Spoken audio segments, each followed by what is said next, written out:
Hello, everybody, and welcome to the NEWSPASTE Podcast. I'm here with Pali. Pali in the house. What's up, Johnny? We got a special one today. We're going to talk about hip-hop. Hop. Indeed, hip-hop. And my friend Pali here, we're in a live setting, so we're live in Cardiff right now. And my friend Pali here knows a lot about hip-hop. He's studied a bit of hip-hop, he's listened to a bit of hip-hop, he's followed a bit of hip-hop, he's lived a bit of hip-hop, and he's done a bit of hip-hop. Yeah, everybody's done a bit of hip-hop, really. They just don't know it. It's all in the rhythm. And so we're going to talk about hip-hop because it's a very... What's so special about 2023 in hip-hop, Pali? Can you tell us? I mean, yeah, everybody in the sort of hip-hop community celebrates 50 years of hip-hop this year, 2023. Especially the date is I think the 11th of August 2023, in a few months, and that marks the 50th anniversary of the myth of the birth of hip-hop in the South Bronx on 11th of August 1973 at 1520 Sedgwick Avenue, when cool DJ Herc, his sister actually threw a back-to-school party or a birthday party or something, and cool DJ Herc DJ'd at his sister's Cindy Campbell's birthday party, and for the first time apparently, so the myth goes, he used two turntables to loop the beat, the break beat, with two amplifiers. So what was that music before? What genre of music was he playing before he used the two turntables? He was playing all the time soul music, funk music, soca music, cheesy tunes probably, R&B, whatever was there at the time, right? In the whatever was there at the time in the late 60s, early 1970s. So he played this music, but within those funk tracks that were recorded between the years 1968 and 1972, these funk tracks always had these breaks, like at the beginning, at the top of the track, as well as sort of 3/4 into the track. They had these drum breaks where it was just drums, and the drummer would just go so wild. As the middle eight goes in, it was kind of the drum solo. Yeah, the drum solo. Because you have it with rock. It's like with rock, you get more. You come up to the point when you're going to go into the guitar solo, right? Everything. But some rock songs, of course, have the guitar solo, the bass solo, the drum solo. But of course, this is what makes hip hop hip hop. Why was it? Why do you know why it was called hip hop?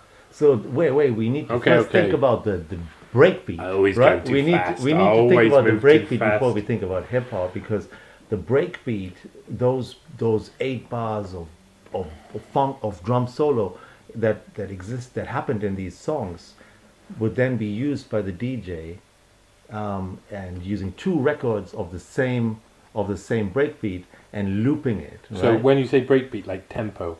No, like, breakbeat is just the drum beat, the drum beat, the drum solo, right? Right. Okay. And played in a funky breakbeat way, and that would attract the break boys and break girls, the b-boys and b-girls, who would gravitate to those DJs who would play or extend or be able to extend the drum beats longest, so that the break boys and the break girls could get down on the floor on breaking on these drum beats. And it was this kind of Caribbean connection, I guess, that brought the drum actually to the South Bronx and to New York City in the 1950s, 60s, 70s. Puerto Rican immigrants, Jamaican immigrants, they brought sort of this idea of drumming on the streets and just like drumming into the city, into the city's music space. And the kids, the second generation of these immigrants from wherever, Jamaica, from Haiti, or from wherever they're from, Dominican Republic, Puerto Rico, they then started using the turntables and the funk beat in the same way to sort of celebrate the drum and the African Caribbean roots of of reconnecting with the motherland and so on. So it was, in that sense, the breakbeat and the extended loops of the DJs, like DJ Kool Herc, provided sort of a soundscape, a percussive soundscape for this generation, and where the dance could develop, the break dance, the breaking could develop. And then once you had these breaking crews, these kids like from different crews, then we can start thinking about a culture, because they started battling each other and taking the gang fight onto the dance floor. Right? Is culture always about war in some level? Is Whether it's a war always of about ideas war? or is it a war of like for actual physicals? Because sometimes two cultures just clash to a sense that they end up fighting each other literally with tanks and missiles. So I mean, is that part of the yin yang of the whole getting along with each other? I mean, I guess when you talk about culture as a sort of a fixed thing, then yeah, maybe that might be true. But I kind of tend to think of culture as, more culturation, what you do and what you hope to be in the future. So when you grow up and you're 15, 16, an immigrant kid or marginalized kid in the Bronx, then you're thinking about your future, right? Who you want to be. And I think that's where culture actually happens, because these people who created hip hop, they were really young and they were really marginalized, and they were not sort of... Again, was it the marginalisation that was a warfare against them that Sure. made their culture express as well? Sure, And does that then create an argument for whether or not we should suppress people so we can see a cultural expression? I know that's extreme. I'm just asking the question. No, I wouldn't go so far. I mean, I wouldn't like Whip them, make them play the violin faster. but that is in some ways a racist. Could be used as a white supremacist or a racist argument, because because the idea of the black, especially in American culture, I guess, sort of the black performer, right, or athlete, which is in some ways the same thing, right? That's where black people, until very recently, could make it into becoming millionaires, like Michael Jordan, or like all the artists, right, like Prince or whatever, Michael Jackson, like all of these people were able to make it in the performance arts, and in sports, right? So in some ways, I don't know where I'm going with this, but this sounds to me like a difficult argument to make, right? Or like a difficult thought, actually. I know you like making difficult arguments. Oh, man. Seeing if it works. Yeah. Seeing if it fits. Man. So when I think of, I think back to, was it Marvin Gaye who, when he was like on heroin and having loads of trouble and stuff, like, he was still living with his mum, because back then you couldn't, you didn't get paid much, you couldn't really afford much. Do you think hip hop bought these guys affluence straight away, or were they just the same? Was it just suddenly like they were all star-studded, diamond-studded, wearing the best clothes, and that's what spurred on the young generation? Like, I can make it, I can have the nice car, I can have the... Right. But that comes late. That comes in like mid-90s. Yeah. Right? Yeah. That comes like 25 years or so later. But when people were actually making money, and then you had the whole bling bling era, and you had the hip hop mogul, right? The self-made black male entrepreneur in a suit. Daddy, Jay-Z type.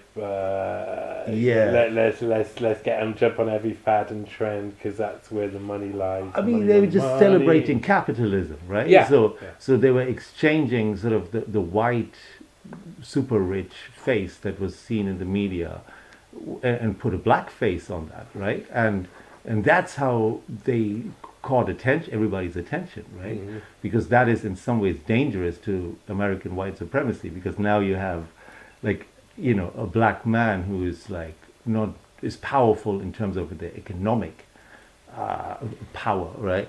So that was a threat in some ways. So in some ways that is, I feel, for me, the first scene of that bling bling era is in the movie Wild Style, where Busy Bee Starsky wins a freestyle contest, right? And he gets $100.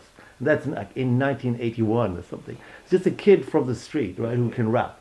He goes into this club and he wins this freestyle contest. He gets $100, a bottle of champagne, a limousine for like 4 hours or something. So he takes his friends and like some ladies into the limousine with a bottle of champagne. He's got the $100 and they're chilling in the limousine and they're going to the Holiday Inn.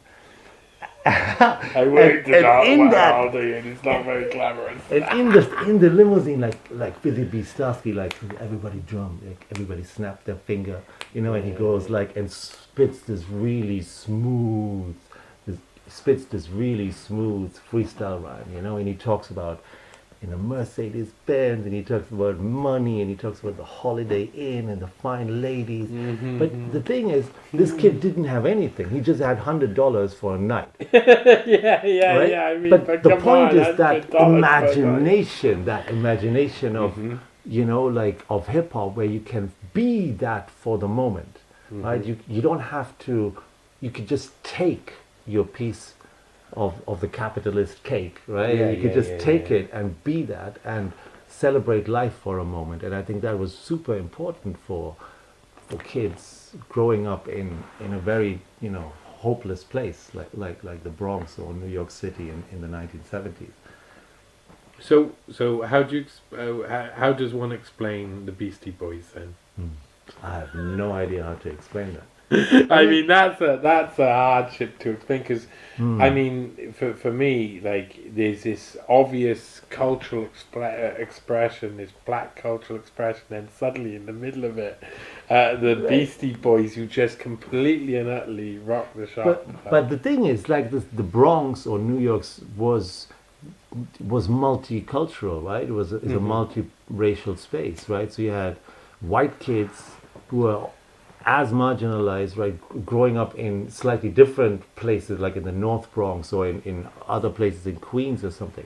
So you had that connection. You had Latino, you had like people from Africa, you had immigrants, you had like Middle Eastern people, you had Koreans, you had all these people already there in some ways, right, who were contributed to that culture. And so I think to just say it was mainly 99% a black thing, but you know, but there were always elements of, you know, white participation. Everyone knew Eminem was going to come and then leave again eventually. I mean, yeah, Eminem, but there are several people also in the background, not necessarily performing, but, you know, like actually, you know, managing and like carrying crates into the club or whatever they're driving or whatever they were doing, right? So they were friends. They were friendship circles that are multiracial. I saw like a microcosm version, like, I don't know, a microcosmic example of that the other day in the city centre of Cardiff, actually, in Queen Street. Some reggaeton rap band were doing some rap video in Queen Street and jumping all over each other and trying to look cool. And these guys were all probably in their like 30s and 40s and etc. And they had this kid who must have been about 16 and 17. He was on the side chatting up all the 16-year-old girls, like that's what his job is. And that was very hip hop. That's very hip hop, like, you know. Why was that hip hop? Because I mean, it, for a lot of music, I find that it's like a lot of music was male orientated. Probably it was like mainly focused around male, but hip hop stirred up male and females in roughly the same ways. Very sexy music in general, and I think there's like, it's known for being very sexy. I mean, you can't help but to look at some of the videos and say, "Woo, those guys know how to party." There's a lot of twerking going on. I mean, before even it had a name, before twerking had a name, you saw it a lot in it. But was that like just 90s hip hop? Was that something that progressed over time? It was the 70s and early 80s hip hop, the sanitized sort of like white lines sort of stuff, and then later on it emerges into something that's much more onyx and right. And you know, all of the badass Eazy-E's and stuff coming into it. Was that the way? How do you see hip hop? Because you're an actual, like, you've done scholarly works about hip hop. So I'm like trying to understand it from a basis of how I experienced it and from my own perspective. But I mean, I obviously know my perspective is of a white man, fundamentally, who's growing up in a very white life. I'm a white man mostly. Mostly, I got a little bit of this and a little bit. Well, you're for the people at home, you're part German and part Indian. Right, that's true. Yes. Which means that you got like part white man and part not white man. But you know, the thing is, the Indians also call themselves white. They actually call themselves Aryans, right? So there's they throw this word That's around a complex idea for me to take right? in So right in now. some ways, my father is also a white man. He's also an Aryan. Your father is an Aryan. That's the ideology that people have, right? Because wow. he's quite light skinned, and he comes from the north. He comes from the I the suppose if mountains. you're going to compare it to a Tamil or Sri Lankan, then is that what good. I'm thinking? Variety of skin color everywhere, but the point is that there are particular ideologies associated with the North Indians, and then in that sense they're also considered within the Indian racial ideology and economy. They're also white Indians in that sense, right? Not as white as the Britishers, but a bit white. I mean, but is that partially because of the shared history with? I mean, in the Indian Raj and then the British Raj, and they were basically like, it was amazing. I've done a bit of research into that era of India, and it's really interesting to find out how the British found it really easy to take over India. Within a couple of years, they basically taken over the entirety of it because all they did was insert an administrative function where all underneath was already an administrative function that was just going to be taken over from the top. So it was a really easy process to turn it turn it into this what India became eventually. Because you've talked about hip hop in India. Now that will be mind bending for some people in the West. I mean, how many people have heard Indian hip hop? Right. Yeah, Indian hip hop is big now. It's one of the main urban cultures. So that is also commodified by big brands and like Pepsi Cola or whatever. Like How long has that been for? Yeah, like in the last 10 years, 5 to 10 years, big rappers came up. There was a film called Gully Boy, 2019, Gully Boy, which was a mainstream Bollywood film, which like represented underground hip hop in Mumbai, and that was a huge hit. And that really sparked a hip hop wave in India, you could say. So you've got festivals, and you've got club nights and whatever, social media, people blowing up on YouTube and everything. So there's a lot of activity going on, India. But when I first went in 2013, it was just emerging, right? So there were all these breakers. I was in Delhi, and there were all these breaking crews and graffiti crews, and people would just like experiment with the forms of hip hop. How did that manifest in India? In Indian culture, like how did that manifest?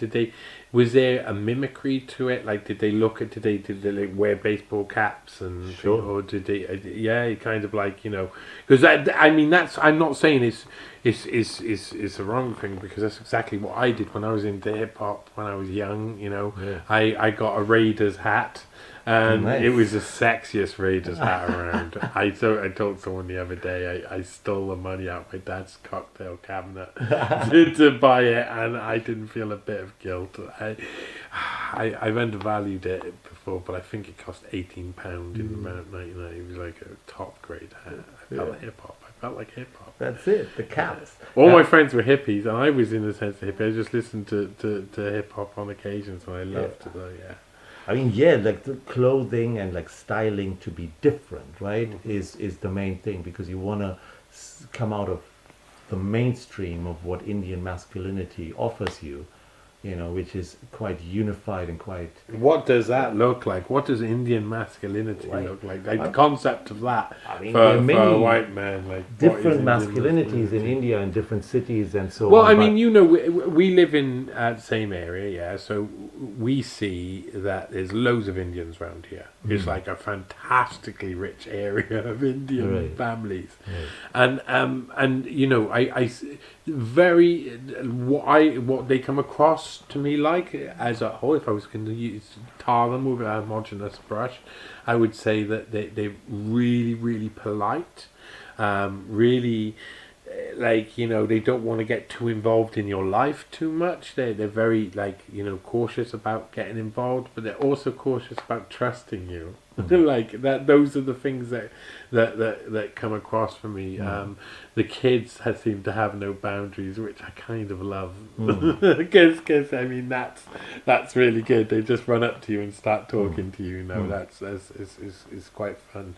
But is what I see of Indian people over here representative Indian people in India? No, I wouldn't say so, but because I wouldn't like do a cultural argument and say because you are Indian you behave in or you have particular character traits. It's more to do with where you live and what position you have in the city or in the social environment. So in is which you live. it still based within like very much got the caste system sort of? True, but like in a entwined with it? place like Delhi, like all of that gets jumbled up because you have so much in-migration. So you have so many people coming in from different backgrounds, and you don't know the caste systems of, how the intricacies of. So I know, yeah. I mean, So- we don't understand. I mean, most people don't understand the caste system because in this Right. country, caste system stopped being used a long time ago. I think there was a version that was kind of serfdom. It was kind of like a caste system. But basically, like that idea that there's loads of different castes. Or is it like a local? So each Yeah, locality has its yeah. own sort of like Yes. version. And people from like other places, you can't read caste because you need to recognize someone's caste through their language. Through Is their that clothes, what b-boys are in hip-hop and in the ghetto then? Are they like different castes who are stuck in this system of servitude and slavery and kind of like they're all from slightly different localities and that is represented in how they then act and behave?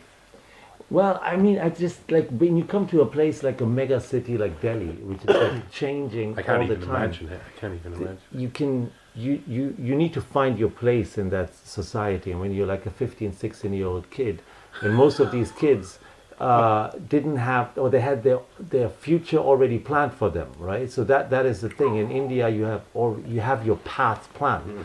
Your dad expects you to do this or that, right? Or you are bound to take over your dad's or your mom's business, or you need to work like horrible hours in some supermarket or some petrol station or some call center in the middle of the night because you need to make ends meet, right? So you've got all of these limited economic opportunities, but then you've got people in the hip hop scene who are also very affluent, right, and who are just chilling at home because their dad is a lawyer or something, and they're just making beats on their like funky computer, and they like live a comfortable life, and they have like a driver and like 2 motorbikes, they're just chilling, right, and they're like, but they're also part of that hip hop scene, and so hip hop brings those people together. So you've got like this rich lawyer's kid making beats on a great computer, and income people who are like really disadvantaged and really But they have something marginalized. to offer. They have, And they're just have- chilling and recording a tune, Yeah, you yeah, know? yeah. They have something to offer, which Right. is the ability to actually do it in the first place, and the confidence to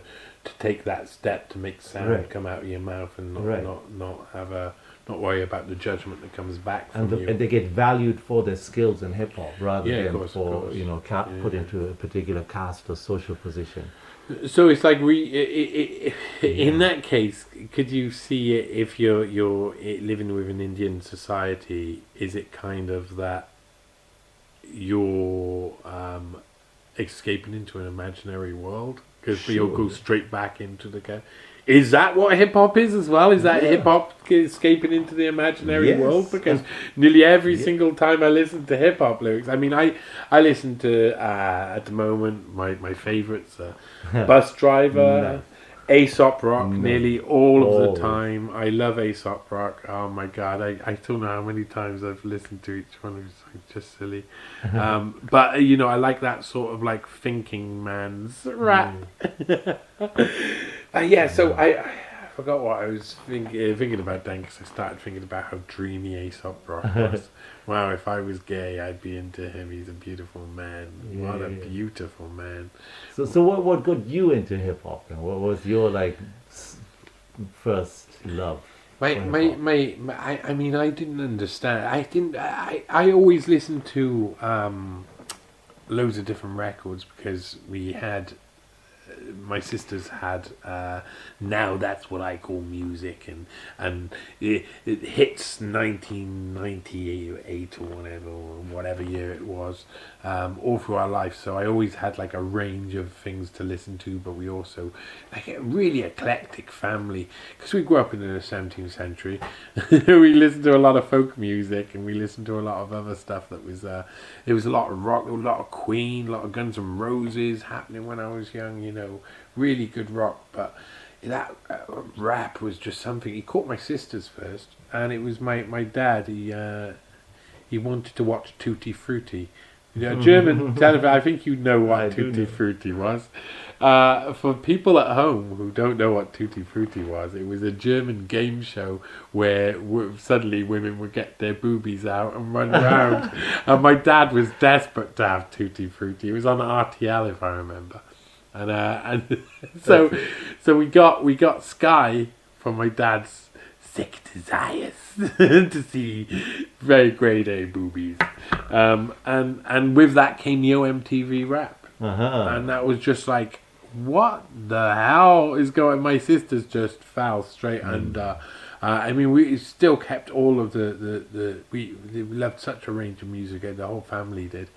But rap was just something special, just caught us on. And from very early on, then, when you met people in those days, when it was it's still late on, but it's like late 80s, early 90s, mid 90s. When you meet people who are into rap, it's like a real former unit, and you're in a special little bubble. And eventually, I would kind of like turn away from all of my friends who listened to rap all the time. I started also listening to punk and heavy metal and other things, and they were like they couldn't understand it. We'd always sat around, we'd like bought we'd each like bring our own like tunes to play, of course, and like, you know, everything back then, of course, Cypress Hill, Onyx, stuff like that, you know, really oh man, loved it. And tapes as well, listening to Eazy-E rapping on a little tape recorder would really terrible. It was just like there was just a love of it, and that feeling, it fills you up like a good, when you're really into a good song. There's so many good hip hop tunes out there. If you love someone, you love someone, and you just like they get the flow, and it's like the flow of life. It's just a flow of life. It's just a flow of life. And it wraps around you, and it just like leads you on and just makes you just follow it. And that's what hip hop was to me. It was just like this fascinating thing that I kept with me my entire life. I've never like turned away from loving hip hop, and there's so much hip hop to discover. It's like every year I get a new free favorite artist that I'm going to listen to all of their back catalogs over and over again. So I mean, it's rich, it's diverse, but then it's only been over the past few years that I learned about where hip hop originally originated from. I in a sense, I mean, I've had clues to it around. I remember going to see Madness, a British band, ska band, and there's like elements of ska and stuff and other music that's kind of tied in with hip hop, and they had this great intro that was like the how rap was created, and basically how ska was created, but it basically showed how that, like you say, this sort of African roots, sort of Caribbean music got then created a kind of vibe, and it went went two ways. It went multiple ways, more than two ways. It went a load of different ways, and like always something between those sort of styles of music that just drew me in. So, and I find that hip hop goes with nearly everything. It goes with nearly everything. There's nearly every type of music. I can always have hip hop, but I mean, of course, some people despise it. I haven't met that many, to be honest. It's always surprising how many people really do enjoy hip hop. I remember us talking in the park one time, and someone going, "Oh no, hip hop," and then someone else going, "Oh no, I love hip hop," and someone else going, "Yeah, me too. I'm into hip hop." Oh yeah, I just can't stop. And it just realised that it's actually the majority of people are down now. The majority of people are down. So where was your first moment where you first? I'm wondering what your first song was. I mean, I can't remember my first song, but what about that? What about that first song? Because I know mine. I know the one that, like, I'd heard loads of hip hop, already, but then there was that song that sealed it for me. Right. That meant that forever I would listen to that tune, and it was like one of the best moments of rap ever. Yeah. For me, that was Far Side Passing Me By, and I haven't stopped. I mean, I learned it straight away, and I haven't stopped. And I suppose just afterwards as well, Gangsta's Paradise was just so epic. It was just so silly. I mean, in general, and Coolio in general, it was so. But that era of rap was like a bit more tongue in cheek, right, yeah. well produced, but not innocent. Not like what was like. Had been before and was coming, which was one was like violent, and the other was kind of like violent on the eyes, the ears, the misogynistic, I suppose, abundance. So where do you see hip hop is going? Where do I see hip hop is going? Where do you see? I mean, hip hop is not a thing that goes anywhere. Well, I felt it was. I felt that in the early noughties that hip hop had lost its way almost completely, because the producers had almost just completely taken over, and it was just people who were just overproduced. Mind you, some of them have gone on to be intriguing kind of sort of like caricatures of humanity. I mean, what you're talking about is sort of small letters hip hop, right? It's the industry. You're talking about a particular music industry with rappers and producers and managers and whatsoever. With Nas and Kanye Yes, West. exactly. All of these people. But that is just like the industrialized commercial element of hip hop, and that is actually quite distant from the culture of hip hop. And I think if you think about the culture of hip hop, then it's not a thing in itself. It is not like something that we can like. It's not there. It is what we do, right? It is something that is a collective doing, rather than a thing that goes anywhere. So where does the collective doing go then? What do people do? I think is amazing, because they are. Every generation rediscovers the roots, and rediscovers and retells the story of hip hop for themselves. I suppose a lot of the people who are listening to whatever it's called, grind music or what I can't remember what they call it. The really, really like dangerous stuff, so where people stab each other up in London, that sort of hip hop. I suppose those people just start off on something like that, and then learn the wider world of hip hop, and it's just like life itself. It teaches you and educates you.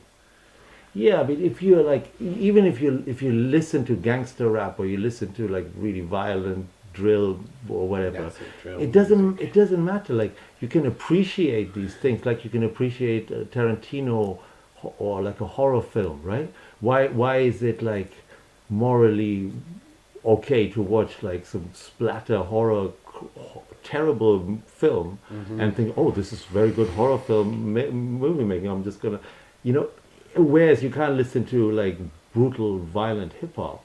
Isn't that the same thing? Isn't just that brutality that is represented there just a trope, a literary trope, isn't it? Just a story to tell, a poem, right? Rather than necessarily being real. What was that movie where it's like central to Ice Cube's live? It was like NWA's sort of like upbringing or whatever. It was like all coming up, and there was a movie that came out probably about 10 years back that told this story of these guys, and I had like loved these guys when I was young, you know.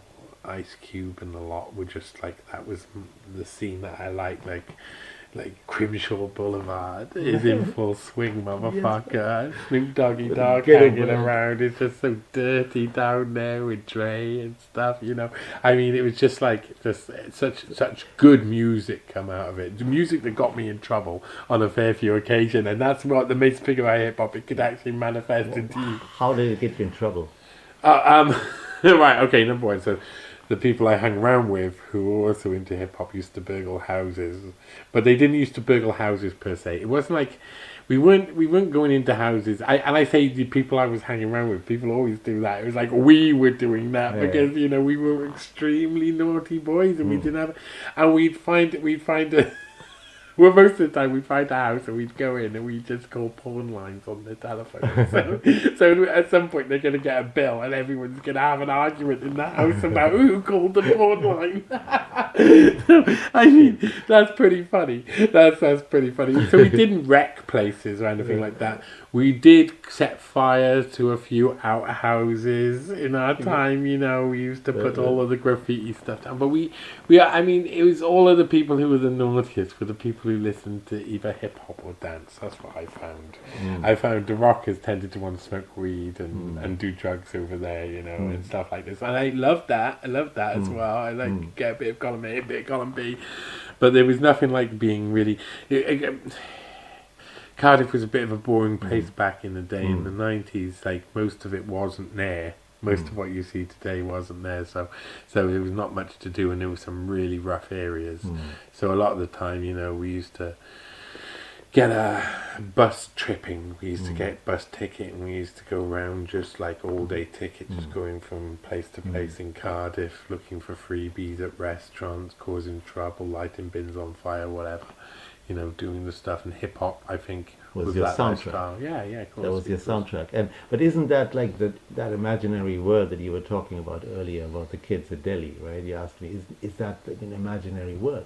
So it's the same thing with you, right? In your experiences there, it was the soundtrack and the lifestyle to growing up. You nearly got me knocked out one time because I was repeating, I can't remember, it was a Snoop Doggy Dogg line, and I used the N-word on someone who's mixed race, whatever you'd say. I'm not even sure if that's what you're allowed to say nowadays. It was mixed race, yes, it was mixed race. What does that mean? I don't know. Are you allowed to say it? I don't know. But anyway, I'm going to say it, and he got very angry with me very quickly, and I was like, no, man, I've been listening to Snoop Doggy Dogg, and he was like, oh, all right then. And that was it. It was like, so it nearly got me into trouble. But it saved you, so to give you credibility to use the N-words. As a mixed race person, I mean, as a mixed race person myself, I kind of feel, you know, that it's important to respect these boundaries, but that doesn't mean that a kid, you know, needs to learn that respect. So you need to learn. So, actually, I've touched a border over here, or like a boundary, right? That I can't cross because I can fuck around a bit, but I can't actually like. The kid was hot at taekwondo. He was hot at taekwondo, and like the words. I'd just been listening to too much Snoop Doggy Dogg. It just like made so much sense to everybody. Everybody knows, you know. And I had been listening to way too much Snoop Doggy Dogg. What coincided with that period, I was very lucky. There was two events that coincided with this period of getting Sky, being introduced to hip hop. One of them was my sister won a competition to run around HMV. Records were just about to go out of fashion. It was CDs were coming in, And so they were doing competitions where you could run round and for a minute you collect as many records as you possibly can, and then you keep them, and then they're like, oh, look how kind we are. And she managed to get some amazing records. I mean, amazing, and getting proper records. That was, I mean, didn't care about the CD if you wanted the rest. And so she came back with a massive, like a proper armful of amazing records. Some of them were hip hop, but Nice. but the I'm thinking what the other thing was that coincided with this period. I was thinking then. Oh, my mind. But yeah, record digging is another thing that was a feeling for me, like at one point in my life. Because I was like really into DJing. Like with a couple of my friends, we had like decks and we had like sound systems, and then started buying records, right? So we, like my good friend Tim and I, like 19 or something, and we decided we're gonna go to New York motherfucking city to buy records. How cool is that? Right? We had some money and we took a flight to go to New York. It was just after 9/11 actually. It was just a couple of months later. And we were in there in this little hotel like in Manhattan, and we were about to go like digging for records, you know, and we bought like for $1,000 or something. We bought records, you know, like loads of records, white labels, like stuff we've never heard about. We didn't even listen.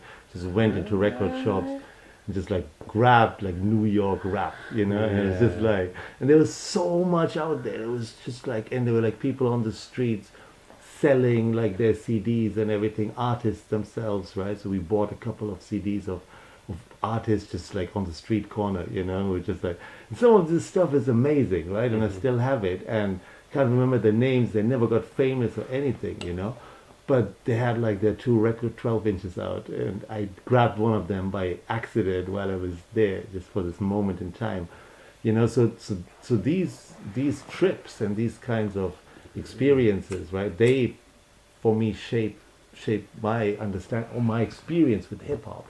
It wasn't so much particular songs, or it was me like engaging with that culture, and going to places and like talking to people and like experiencing the world through hip hop. For me, I just remembered what the other thing was that drove me, as you were saying, that was or that pushed me to listen to a lot of hip hop during that period. It's actually a very sad thing, and maybe that's why it got pushed out of my head. But my dad, my mum and my sister, and a friend of the family, and a French exchange student were in a really bad car accident in like 1989. My dad was in a wheelchair for 2 years, and then my sister got a load of compensation. My dad didn't, because the police lost all the evidence. It was an off-duty police officer who was drunk who was driving the other car, but my sister got a load of money. She got a fair few thousand, and so that meant she could, and that was a lot back then, you know, about 3,000, 4,000. Meant she bought a really amazing sound system with disc changer, a load of CDs, all of the stuff she possibly ever like wanted on CD now was available to us and stuff. So that was the other big, but again, like you saying, it's like the exchange of culture. You wanted to be in a part of it. For me, it made sense. The culture I was already living in was one where we were like poor kids in a really rundown industrial town. It was like the mines had all closed down the previous 2 decades. The steel works were closing down. By the time I'm reaching 13, 14, and I'm really into my hip hop, my dad's losing his job in the steel works and stuff, and there's like the city doesn't look like it's revitalizing anytime soon. And again, everybody feels like they haven't got money. They feel really sad. They feel really dejected by the prevailing culture. They're in a place that is only has no hope, and etc. And maybe that's one of the reasons why a lot of us in areas like that chose to cling on to a music that is representative of that. You know, of that sort of like, I don't know, dejected society or dejected people. Yeah, right. So, what did you cover when you looked at hip hop in a more from a professional, academic lens. If a man of the mortarboard, as you are, you know what a mortarboard I is. do Yeah, know yeah, what a yeah, yeah. mortarboard is. Of course, you know what a mortarboard is. How dare I? What's mortarboard in German? We don't have that concept. Oh my God! But you use mortarboard. We don't graduate. Oh. We don't My celebrate. God, that's We just get brutal, like a shitty handshake and a Yeah, that's certificate. what I think. That's what we get. Actually, no, they make it nowadays. I mean, they really adapt to the culture of wanting to party. There's a lot of that. There's a lot of wanting to adapt to the culture of partying. So, what did you what did you do within your studies about hip hop then? How did you mix that in? I mean, I'm a linguist, so I always bring it back to language, right? So I don't want to go into. Do you say linguist or do you say linguist or is it lingoist? It's linguist, actually. But you want to say linguist. I always say linguist. I just speak the way I speak. I don't monitor my accent. I don't mean to spot out your silly accent. I don't mean to do it. Anyway, no, it's very good. I prefer it. Linguist. No, I prefer linguist. I'm a linguist because it's a linguist. lingo. Right? Linguist. Yeah, if you say it slowly, then it's just linguist. Linguist. I'm sure it's a word that's ironic that you say it differently. Sociolinguist, actually. Yeah. Yeah. But What does that mean? Everything is about my idea about life, human life, and culture is basically everything is language. You can't think outside of language. Language is our entire reality, and everything we think and feel and believe is in some ways encoded and mediated through language. So you can't step out of language. So that's like a sort of a radical point of view of mine. So, but anyway, That is extremely radical. That is hip hop. I just try to approach it in a very diverse way. So I kind of try to, in my first 10 years of researching hip hop, I just tried different methods of looking at hip hop and just try to really expand my repertoire of how hip hop can be analyzed and how hip hop has been conceptualized by other scholars, as well as practitioners themselves, because that barrier breaks down in hip hop scholarship to a degree, because most of the hip hop scholars are practitioners themselves, and some practitioners become hip hop scholars later. So and some people think they're hip hop scholars, right, and everybody has the right. So at the moment, what I'm trying to do is try to think about hip hop as a decolonial and Southern theory, a theory of the South, that is sort of opposed to and different from Northern theory or Euro-American standard theory, all the social theory that we brought, since Enlightenment. Okay, since whatever. I think I kind of understand that, but that's really hard. That's a really hard concept. So bring it back to social theory South. So Right. you're talking about South America, No. South USA. No, what do you mean? The South is a metaphor here. The Okay. South is not a geographical place right, okay. that you can point to on a map. You can't put your finger onto the global South, show you a map, where's the global South. You can't show it to me in So what does the geographical global space. South represent then? The global South represents the darker side of modernity, that is coloniality. It represents those who have been, to some extent, to less and more extent, been dominated and oppressed by coloniality. The people of the mega cities of the future. That is, many people who live in the southern hemisphere, in whatever, Central Africa or in Latin America or in South Asia or whatever, they do, live in some sort of hardship, right? There's not a lot of infrastructure often there, and they don't make a lot of money, so they're actually really disadvantaged. So they are definitely the global South.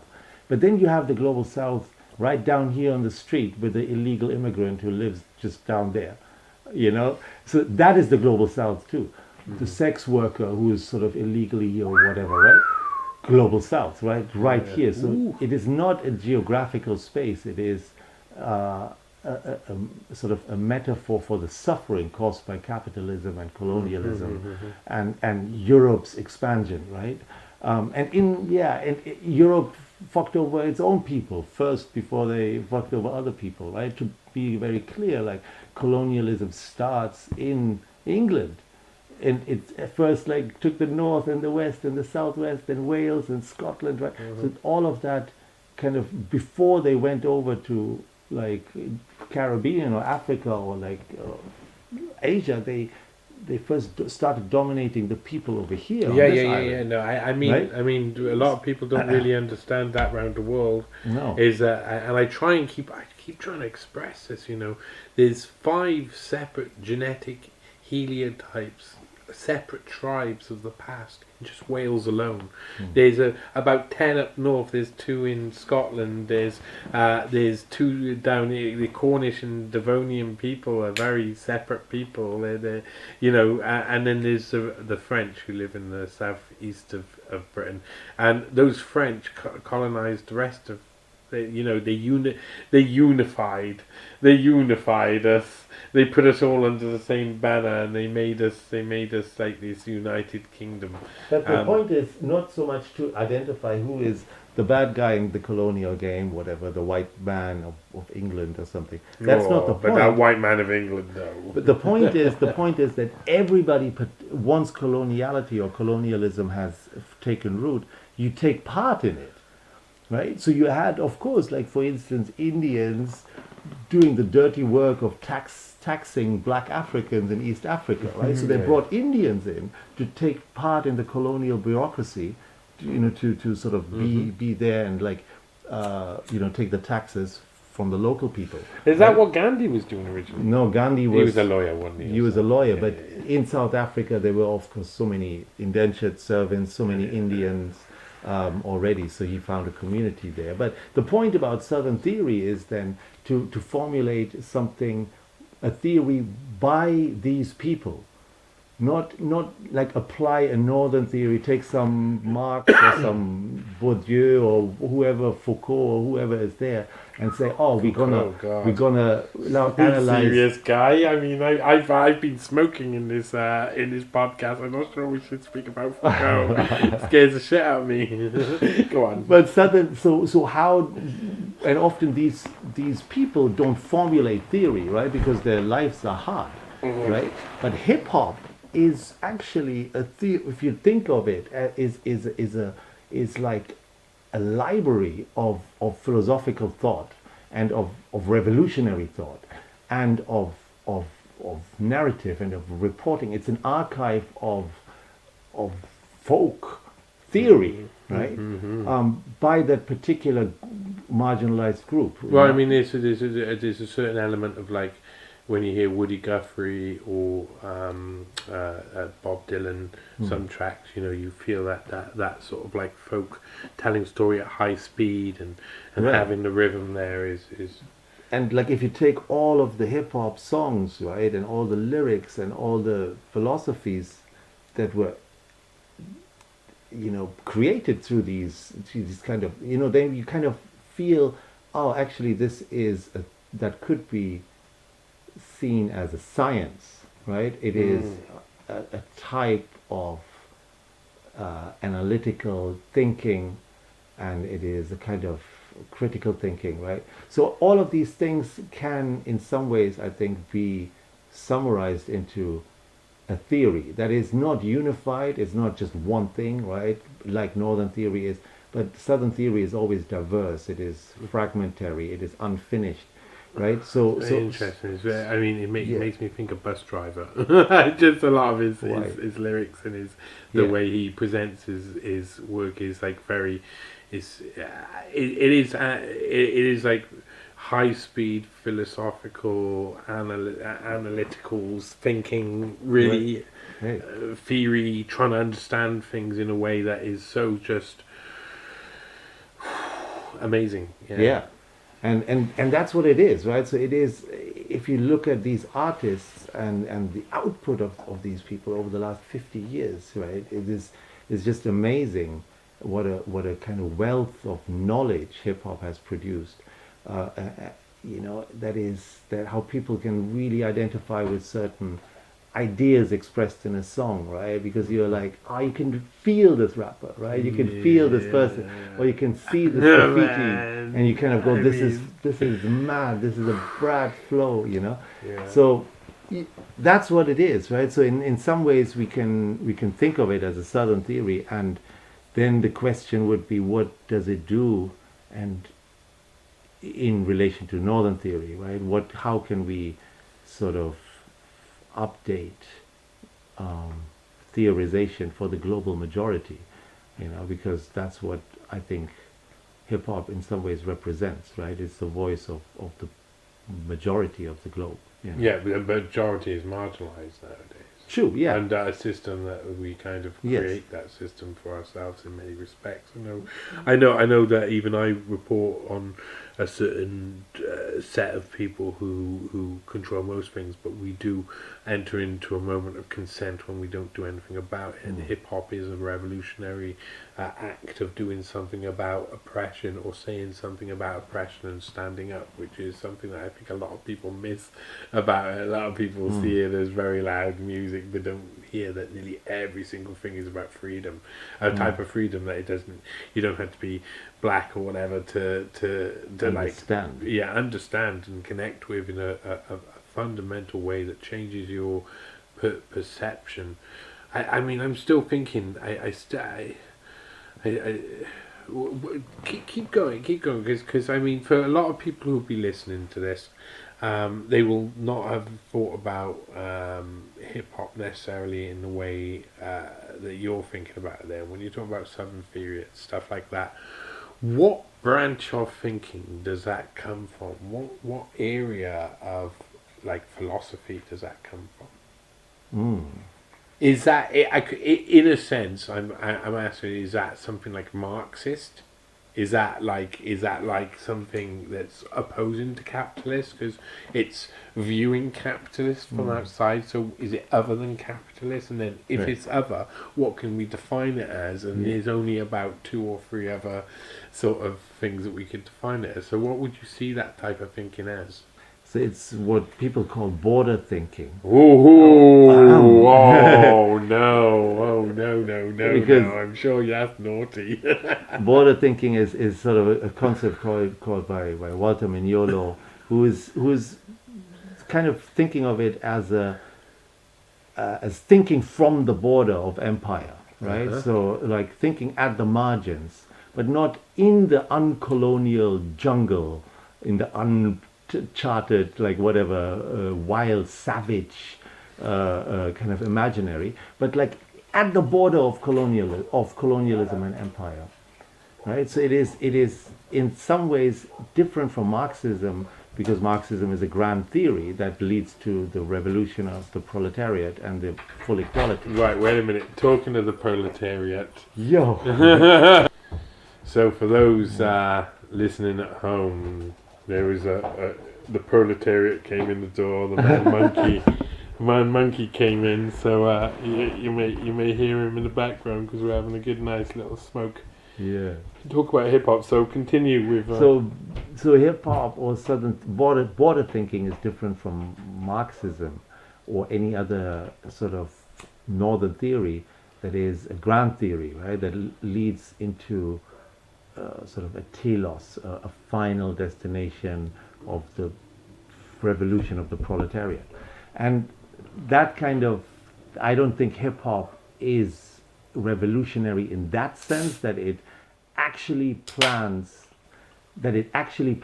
the full whatever revolution of something, right? It is a subversive culture. It is something that is nagging on the corner, right? But it's kind of annoying you. Not fully folk, not fully in with the like, not down with because It's at the border, right? It sits at the border. It sits on the fence, like the graffiti writer on the train yard, right? Sits on the fence, waits for the train to come in, unseen, right? Goes in, writes the thing, goes out again, So, or whatever, the breaker who's in the cipher, like trying to like look unconcerned, but like full of energy. And all of these kind of feelings, I think, practices as well as ways of thinking in hip hop culture as a whole can be considered some sort of border thinking that is not like Northern theory. We need to get away from this idea that these theories compete and whatever. Marx said this and Foucault blah blah blah,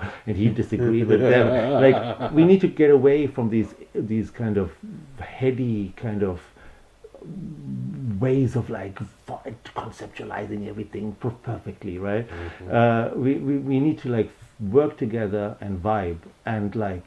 That's hard though. That's hard because people do tend to like I think a lot of people who use Marxist ideology don't even know what they're doing at the time, and it's like it's not even Marxist ideology anymore. It's like a weird like morphed within capitalism like form of Marxism. I mean, don't get me wrong, I think hip hop has Marxist elements in it, right? And some hip hop like they're they're black Marxists, right? So there is, and like I wouldn't say Marxism is necessary, for me at least. It's not like a thing that I need to follow in all its detail or something, but it's an inspiration of a great thinker who understood injustice and inequality, and who really laid the foundations of studying inequality. So in that sense, we can use Marxist ideas and ways of thinking to analyze our world problems nowadays without necessarily subscribing to some sort of final revolution or end goal, right? I completely agree with what you're saying there. A lot of people who will be listening to this will not be on a Marxist train at all.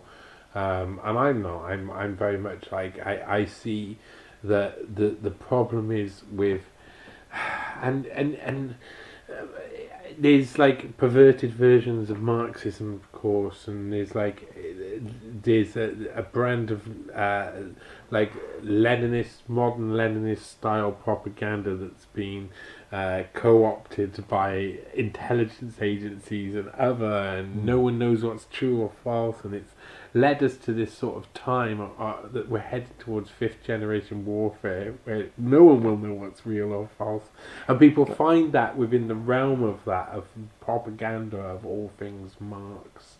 So a lot of them will be like hard to hear. And I agree with this, we can look at all of the elements of Marxism and not have to take them on as a final prescription. I mean, like, we need to come down, we need to like put these people down from their pedestals. Like Marx was just like a dude. He was just like one human who wrote some cool stuff. And there were thousands of others, and then like others like took on his ideas and thought they were good and started developing. These are just dudes. So we need to like just be a bit more relaxed, I think, about reading certain people and then thinking, oh, we get absorbed in their ideology. Or no, just read Marx. So are you saying that the vibe with Marx and like take some of his ideas into your own thinking? Yeah, That's is there a bit of column A and a bit of column B there? Like the people who take on his ideas and see him as some sort of godly figure everything he said was right or wrong, and the people who think that everything he said is wrong because they hate those people. That's the field of Marx scholarship, right? That is like there's a whole discipline around like reading Marx. Right? Yeah, no, I tell you, one of the things that I felt was necessary was to, and I couldn't, I found it really hard to read Marx. I tried to read Marx, so I listened to audiobooks over and over. Yeah, I spent actually like, I'd heard little bits and bobs, and I had understood, and I'd been explained Marxist theory in loads of different ways over time, and I knew it kind of is in the it's in the ether, you kind of know. You also, I'm from a place which is a mining town. There's a lot of socialism around here and stuff, so obviously there's a lot of that lingering, that sort of communist lark lingering in the background, and I'd already kind of taken in, understood a lot of it, but when I actually sat down and listened to it over and over again, I did find it was like almost like laughing in the face of the idiots who don't believe in what he says. That's how it comes across in tone. He's like, "Ha ha, you stupid people, not knowing that this is obviously the way we should do everything, silly people." And that is one of the problems of Marxism, right? Because it comes from Hegelianism, which comes from a Enlightenment tradition in which the thinker had a privileged position of knowing, and the writer, right, Hegel himself or Kant or like Marx or whoever. So there was this scientific superiority, right, in the 19th century that led people to make these great statements, right, that seemed to us in the 21st century as like completely out of place. And I think we need to understand the sort of the science and the discourse, scientific discourse at the time as well, right, to really hear the voice of Marx in its historical context. But so it's I think we need to be, at this one point very careful with like making grand judgments about people and schools, but at the same time we should be a bit more relaxed also with these schools, right? And I think hip hop, its playfulness, in its kind of a sense of unity as well. We are at the end of all in the same boat, right? That kind of unity, I think, that breaks down these schools and these different, like being concerned about, am I a Marxist or am I a Republican or am I this or this? Like just like vibe with the people, and be revolutionary in whatever way you think it is, that whatever that means to you. And do something, sit on the fence, think at the border, think outside of the box, think, imagine your future, right? And like become that, right? Transform into something that you want to be, the greatest rapper on the block or the best B-girl, in the country. Do you think that comes in, I mean, that has to be a lot of the solutions that are based around this sort of like culture, this on the ground, it feels localism. It feels like a form of localism as a fight back against some grand capitalism, globalism. So I feel hip hop might be like another manifestation of a fight back against that sort of thing. Absolutely, I would agree with that. Yeah. Yeah. How are you feeling? Right, I'm just thinking about like there's so much to take in with when you're talking about hip hop, because we're talking about we start talking about one thing and we end up on Marx, and we end up talking about this sort of, because there's so much involved, and there was so much that led to this sort of, there was a cultural divide happening in America, and there was a real mistrust during that time, because I mean when we're going back to like 1973 and the birth of hip hop, those were crazy years. That was like Nixon, just before Nixon, like a year before Nixon stepped down. This is like Watergate is now in full swing. Kent State massacres already happened. Revolution is on the ground. Vietnam has been waged over and over. There's India's getting the atomic bomb, or getting, big boy or big baby or whatever. And there's lots of, and Pakistan was looking for the atomic bomb as well. There's so much happening in the world in that time, and they had just been like, the black community in America had been through so much negativity. I mean, their leaders had been murdered on the streets, and it wasn't just black leaders back then who were murdered on the streets. This was like the combination of intelligence and mafia coming together to make the decisions, very final decisions, using hammers for everything, you could say. Because of course Martin Luther King Jr. and then and also Malcolm X being like really important black leaders, and obviously targeted. And this is like, do you think that's what helped? Like that sort of like, I mean, I can't remember, was it 1967 or 1968 that Martin Luther King's supposedly shot by Ray. But later on, I mean, he says he didn't do it, and the family believes him.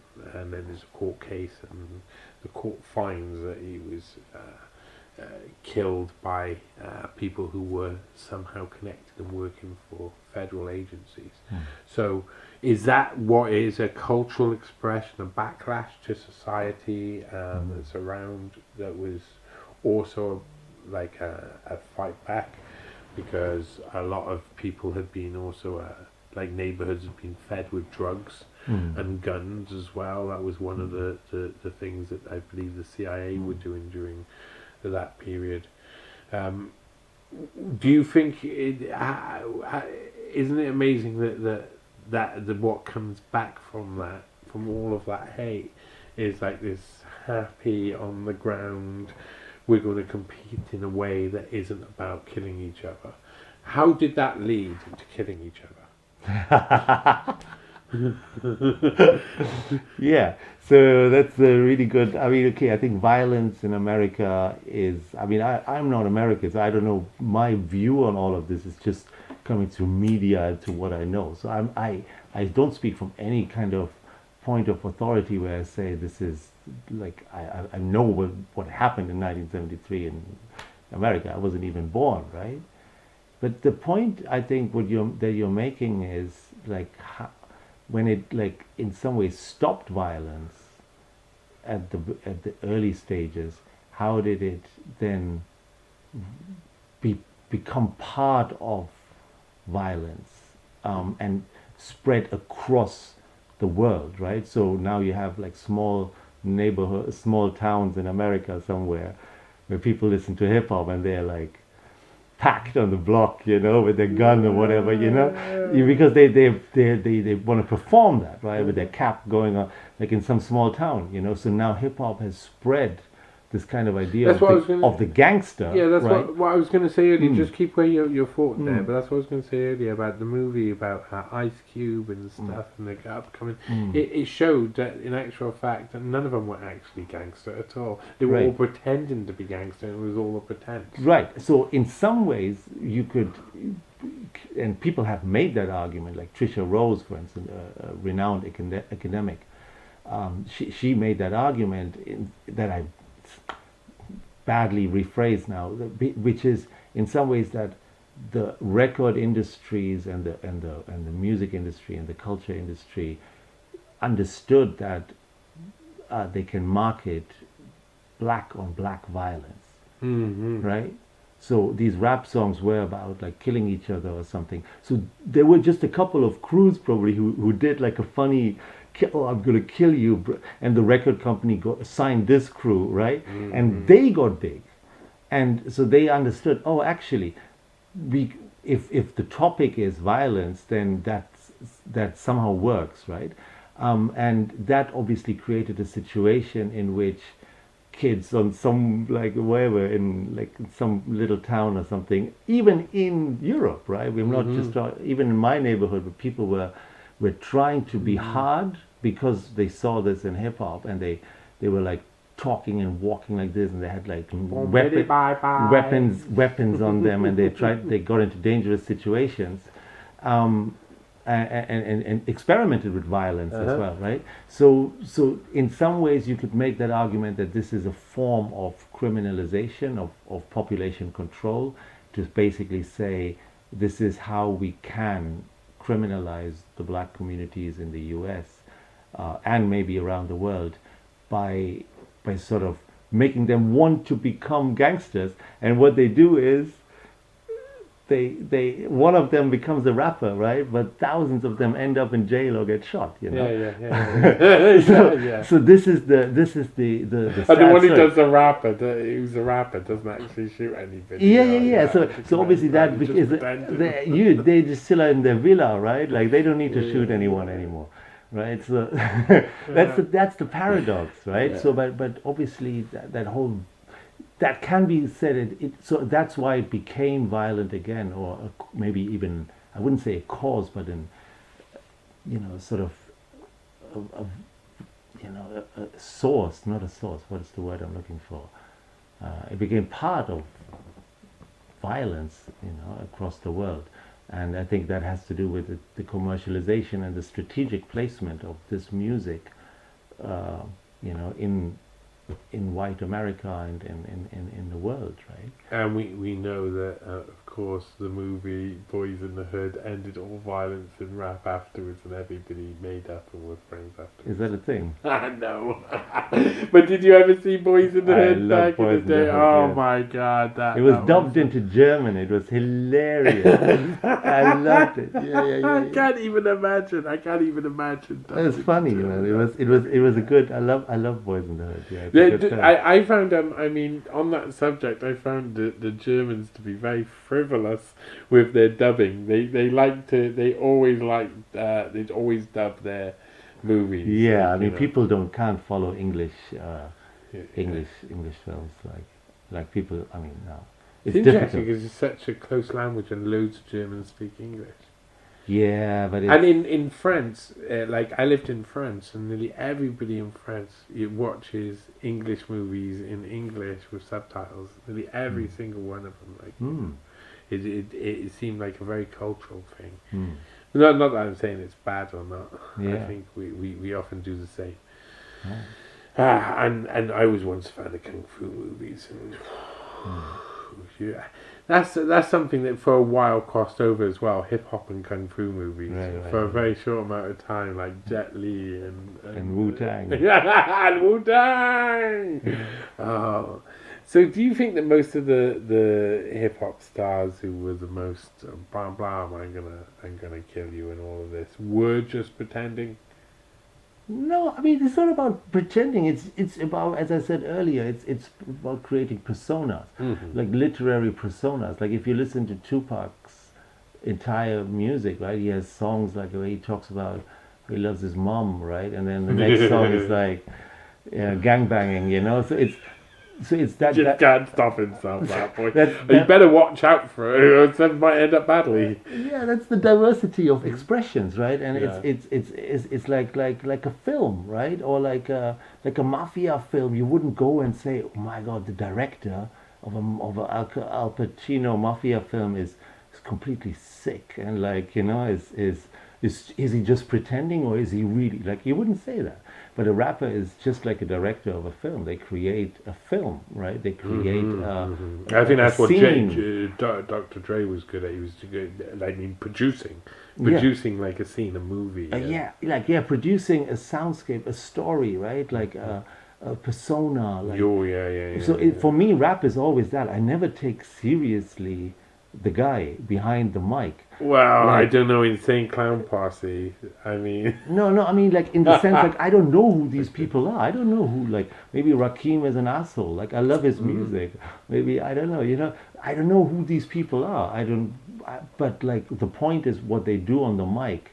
That is amazing. And I don't necessarily care about if this guy is really, like, whatever, living that lifestyle, or if he just tells a story of, things that he sees. Or if he's just Coolio. I don't know. Whether he's really living the lifestyle, or whether he's Coolio. It doesn't matter if you, but like, Coolio, I love Coolio. I'm not so sure if I like Coolio, but like his raps, but I don't have a problem with the person. Right? I preferred LV. Like, I kind of feel like I really separate the art from the artist, right? Yeah. If something touches me, that it doesn't mean that this person is, or that if this person doesn't do whatever they say on the rap, then I kind of think like, oh God, this is a faker. No, it's about telling stories. So it doesn't really matter who you are. Everybody can tell a story, and that's the beauty of hip hop. Yeah, man. Yeah, I got you there. Okay, so we're coming up to the end of this. Tell me, and the people who are home, tell me the things that you've got to listen to. Now, I'm gonna throw in some personal. I'm gonna try and think of some ones that might be embarrassing as well, because hip hop isn't always like I remember. Oh God. Okay, I'll start this diabolical part off. Teenage Mutant Ninja Turtles, the movie. The second the B-side of the cassette and the record was Splinter's rap. The rap. Yeah, The the rap. the rat raps. Nice. And was it dope? Yeah, it was pretty dope. No, it was terrible. It was terrible, but I loved it because it was just like it's something that filled me up with happiness. But there's some. I mean, of course, I've got a certain loves that I mentioned earlier with hip hop. Far Side, by far one of my favourite groups. I mean, Bizarre Ride is one of the best albums ever made, and it's just so fun and so beautiful, and it isn't anything about shooting anybody or anything. And they were in amongst that, they were just so fucking high, and they had jazz in them. You know, they had a jazz in them. They had a feeling that no one else had, a vibe that no one else had. It might have been that they were so high, so very, very high, but also Bloodhound Gang, which I couldn't help but to love when I got into my teenage years. They were, I mean, it was just embarrassing white rap, but it was brilliant. I mean, rap you didn't have to be one colour, one shade to be rap. What was the ones that changed you? What was and you don't have to just. I think one of the bands for me was like when I was really into rap music and hip hop already had been for several years. And there was Gangster coming in, and Guru and DJ Premier. Like, once I listened to his voice, and there was like, oh shit. And so I started like listening to other songs, and I was like, fuck, this touches me somehow. And I listened to, like, bought all albums, gangster albums, and really, really got into, you know, like trying to understand how they make hip hop, how they rap, how they do the beats, how they, you know, scratch and stuff. DJ Primo, like all his famous cuts, you know, and like how they set up the whole song and the whole vibe. The features on these albums are amazing as well. So I really got into gangster. That was where I did my sort of, like, I really started like going deep into analyzing rap music, you know. But then, I mean, it was German rap as well that came in.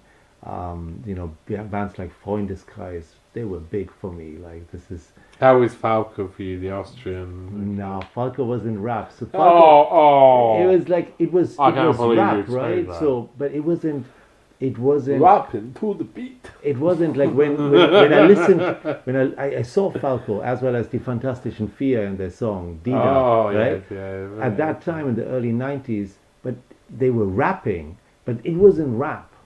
It wasn't like Tupac. It wasn't like it wasn't some badass shit, right? It was like some kind of approximation of that style of singing, but it's not European version of Grandmaster Flash, kind of like. No, man, Grandmaster Flash was like had like flow. And like Falco had flow. Falco had flow, but it wasn't. Nah, it wasn't. It was fantastic. Anyway, it was good. I'm not saying that this is bad music or anything, but it wasn't of the genre hip hop and rap. For me, German rap kicked in with sort of, you know, in the late 90s in Stuttgart especially, and in Heidelberg, you know, in the south of Germany. Like, there were like all these rappers and hip hop scenes, and in Frankfurt as well. Actually, they were like slightly different, right? In the south, you had more like white kids doing like really intelligent stuff, and in the north, in Frankfurt, you had more like, you know, like Turkish and like Moroccan and Arab kids, you know, Kurdish kids, and you know, black kids, Africans, and like they were like pushing out a completely different style. And then Hamburg came in, you know, and then Berlin came in also, just like, you know, really pushing this idea of German gangster rap. Yeah, I saw this. Yeah, I saw this happen in France as well, because I had lots of French friends who introduced me to different rap groups in France, and it had the same vibe. Like, all over, each city had its own style. Each place had like competing artists, and there was a whole culture growing all over Europe.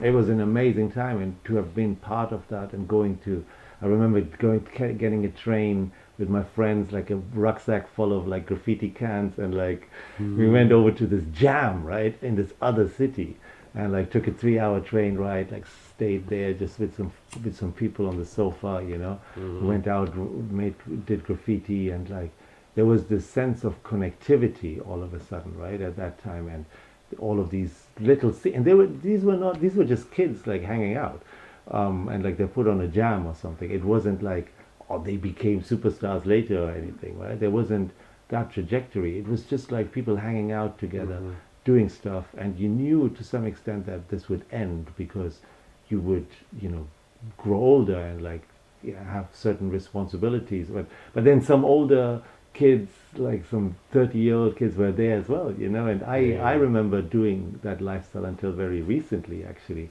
until like a few years ago. I was still like out on jams and like, you know, going to parties and like this and that, and you know, so only now I'm just like a bit more slow because of baby, you know. I've got baby, man. I know. Well, we all grow old. We all grow old, and rap changes, and then we look in, we go, I don't recognize this is not rap anymore. Yeah. Well, listen, I tell you, we've done a stretch now, so thanks for coming on, Pali. Man, it's been a pleasure, Johnny. Talking about loads of stuff there, and I'm sure everybody will appreciate hearing all sides of like, you know, exploring hip hop like we've done. It's such a special time. 50 years. It's going to be wonderful. I mean, to see what comes next, because it's already so complex, and rhymes and rhythms are already at such a peak. I can't even imagine what's in the future. So yeah, thanks. Thank you, man. Yeah, we're organizing a conference actually on 50 years of hip hop and this notion of archiving hip hop. Where can people find that? I can show you, send you the link. Oh, that's good. I'll put it in the description. Yeah, it's at the Open University, 28th, 29th of September. We got like a local Milton Keynes exhibition of Milton Keynes hip hop since the 80s. Oh, wow. Yeah, so it's like Barry Watson, peace out to Barry Watson. He puts together this exhibition at the moment. It's going to be dope, and going to be keynote speakers, and you can participate online as well, so you don't have to come to Milton Keynes necessarily. But yeah, which is probably a good thing. I mean, it's a bit far off for some people, but at the end, on the other hand, it's like quite central and a lovely place to be. It's a satellite city. It's a city made in the field 40 years ago or something. Yeah. Is Milton Keynes the place with the concrete cows? I don't know if they have concrete cows. They have concrete roundabouts. Yeah, they have a lot of those around that path. Yeah, man. Excellent. Well, that sounds good. And Nice it'll all one. be in description. Thanks to everybody for listening to the NEWSPASTE Podcast. Bye-bye.